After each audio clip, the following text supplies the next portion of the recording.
오늘 함께 묵상하실 말씀은 다니엘 7장 말씀입니다. 다니엘 7장은 다니엘이 환상을 본 이 내용들이 기록이 되어 있어요. 환상 속에 네 가지 짐승이 등장합니다.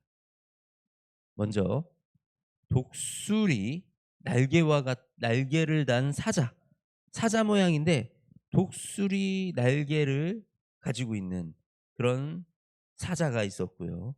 두 번째에는 곰과 같이 생겼는데 한쪽을 들고 그 이 사이에는 새 갈빗대가 물려 있는 그런 곰 같은 짐승이 있었고, 그다음에 이 표범 같은 짐승인데 날개가 달려 있는 그런 또 짐승이 있었고, 네 번째는 무슨 짐승인지 알지 못하는데 엄청 강해 보이고, 그리고 이 이빨이 쇠로 된 그런 쇠로 돼서 막 무너뜨리고 막 부서뜨리는 그런 이빨을 가진 아주 강한 그런 짐승, 이 네 가지 짐승이 등장을 합니다. 우리 앞전에 이 2 장에서 다니엘이 느부갓네살 왕의 꿈을 해석할 때, 그때 이 느부갓네살이 본 그 우상의 모습이 머리는 금이고 가슴과 팔은 은이고 배는 노시고 다리는 이 철로 된, 그래서 이 네 개의 나라를 상징했었습니다. 근데 오늘 등장하는 이 짐승들도 앞으로 이루어질 나라들에 대해서 하나님이 다니엘에게 알려주시고 보여주셨던 그 예언에 속합니다.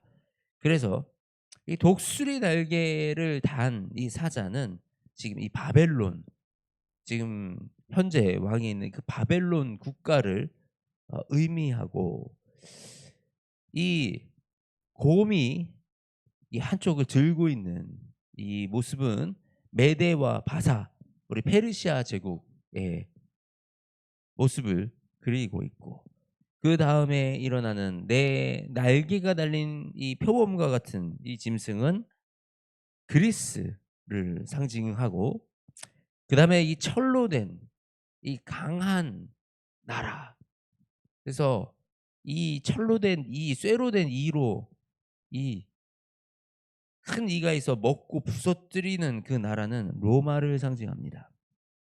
네, 이제 우리가 좀 유심히 볼게. 그 마지막 네 번째 짐승의 머리에 뿔이 있는데 이 10 개의 뿔이 있더라.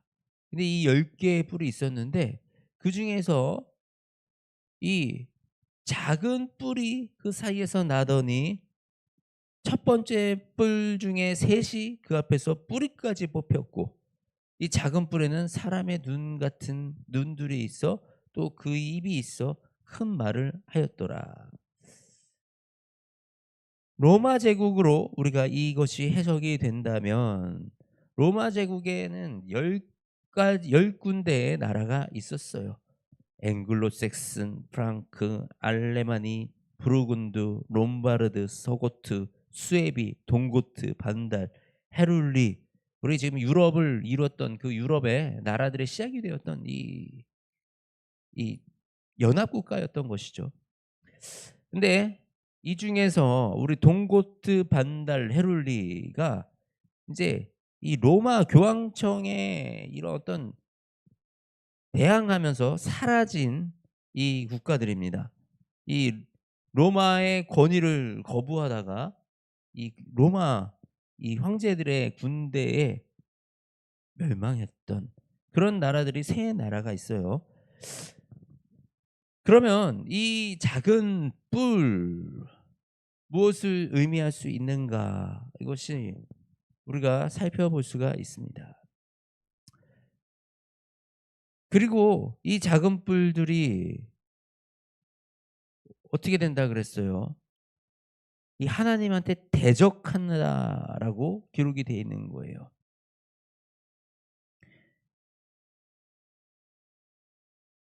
이 작은 뿔들이 하나님의 말씀에 대적하고 성도들과 싸워서 이기고, 성도들과 더불어 싸워서 그들에게 이겼더니 22절에 옛적부터 항상 계신 이가 와서 지극히 높으신 이의 성도들을 위하여 원한을 풀어주셨고 때가 이름에 성도들이 나라를 얻었더라. 이 작은 뿔은 이 하나님께 대적하는 세력이요, 적그리스도적인 세력이요, 이 성도들과 더불어 싸워서 성도들을 이기기도 했고, 그런데 옛적부터 항상 계시니 우리 하나님께서 예수 그리스도께서 다시 오신 그때 이것 이기셔서 성도들을 위하여 원을 풀어주시고 성도들이 나라를 얻게 된다라는 이 예언을 지금 하고 있는 것입니다. 여러 가지로 요 내용에 대해서 이 학자들의 해석은 다릅니다.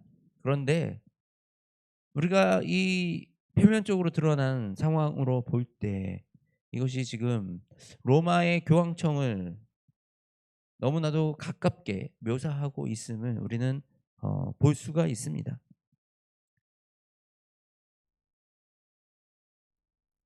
하나님의 나라에 오직 예수 그리스도만 높임을 받아야 되고 예수님만 드러나야 되는데, 그 교황의 자리라는 것이 사실 많은 사람들이 그 교황을 바라보게 만들었고, 또 그 로마 교황청에서 내려오는 그 전통이 성경과 같은 권위를 가지게 되므로 성경의 이 본질을 많이 흐리게 되는 이런 일들이 이루어지게 되는 것입니다. 이런 모든 이 일어날 일들을 하나님은 다니엘에게 환상을 통해서 보여주시고 알려주셨습니다. 사실 다니엘이 이 내용들을 안다고 다니엘이 특별하게 할 수 있는 게 없었어요. 다니엘의 인생에 뭔가 특히 도움되는 그런 내용들도 아닙니다. 이것이 하나님이 우리에게 주시는 예언입니다. 나의 유익을 위해서 주시는 것이 아니라